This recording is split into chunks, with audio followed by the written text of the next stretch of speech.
শুভ সকাল, balcony kitchen ব্লগে আজ একটা ভিডিও নিয়ে চলে এসেছি। আজ বানাবো সজনে ফুলের চচ্চড়ি। দেখো সজনে ফুলটা কি ফ্রেশ।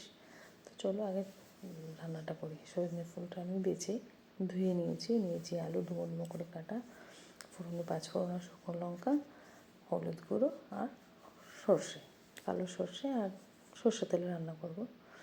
দেখো আমি ধুয়ে নিয়েছিলাম, তাও একবার গরম জলে ভালো করে ধুয়ে নিলাম, তাহলে কষ্ট লাগবে না।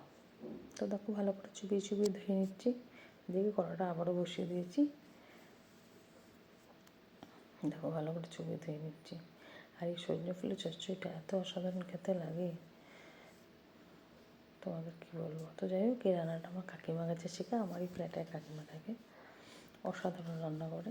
তো কাকিমার কাছেই আমার শেখা, আমি সেটাই তোমাদের সাথে শেয়ার করছি। দেখো তেল দিয়ে দিচ্ছি।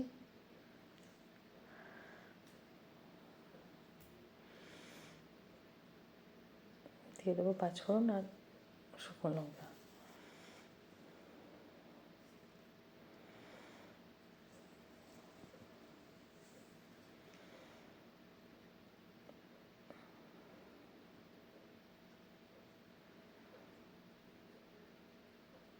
দেখো শুকনো লঙ্কাগুলো দিয়ে দেবো ফোড়নে, একটু চিড়ে দেবো শুকনো লঙ্কা আর 5 ফোড়ন দিয়ে দেবো আলুগুলো ভালো করে ভেজে নেবো নুন দিয়ে। দেখো আলুগুলো দিয়ে দিয়েছি, একটু ভেজে নিয়েছি, নুন দিয়ে দিয়েছি একটু, এবারে চাপা দিয়ে দেবো। এদিকে জলটাও আমি ছেঁকে নিয়ে চলে এসেছি, সজনে ফুলটা যে গরম জলে ভিজিয়ে রেখেছিলাম। দেখো একটু ঢেলে নিয়েছি, এবারে দিয়ে দেবো হলুদ গুঁড়ো। নুন তো অল্প দিয়েছি, আবার একটু শেষে দেবো দেখে। তো দেখো একটু হলুদ গুঁড়ো দিয়ে দিলাম,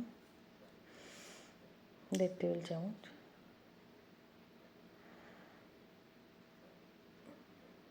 দিয়ে দেবো কাঁচা লঙ্কা ভেঙে 3-4টে কাঁচা লঙ্কা দিয়েছি আমি।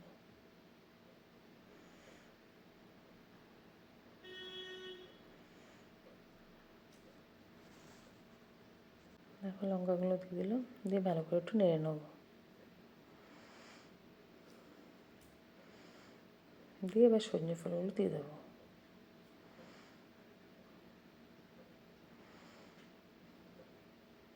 দিয়ে ভালো করে কষে নেব, যাতে সজনে ফুলটা একটু ভাজা ভাজা হয়ে যায়। দিয়ে আমি যে কালো সর্ষেটা বেটে ছেঁকে নিয়েছিলাম, তোমরা একটু ছেঁকে নেবে, তাহলে আর অম্বল হবে না।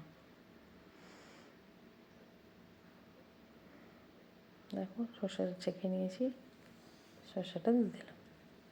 তোমরা চাইলে পোস্ত দিয়েও করতে পারো, যাদের সর্ষে খেলে অম্বল টম্বল হয়, তোমরা পোস্ত দিয়েও করতে পারো, খারাপ লাগবে না।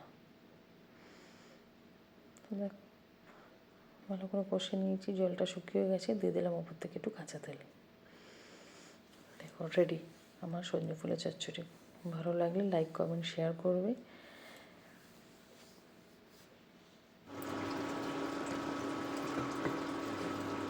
এটা একটু নাড়িয়ে নিয়েছিলাম, একটু নুন দিয়ে দিলাম, তখন অল্প নুন দিয়েছিলাম। দেখো সার্ভ করে দিয়েছি।